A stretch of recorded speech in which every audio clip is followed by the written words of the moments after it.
হঠাৎ একটা বানর একটা বড় কেক মাথায় করে দৌড়ে পালাতে শুরু করলো।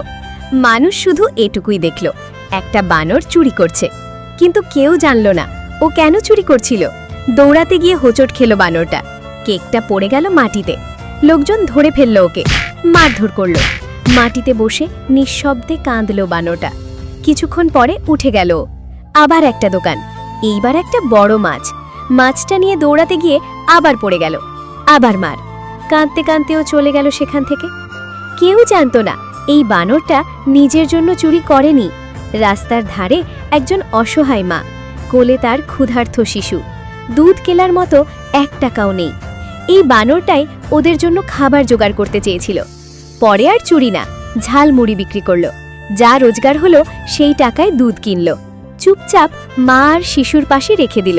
কেউ দেখল না, কেউ জানল না, শুধু বানরটাই জানতো মানুষ হওয়া কাকে বলে।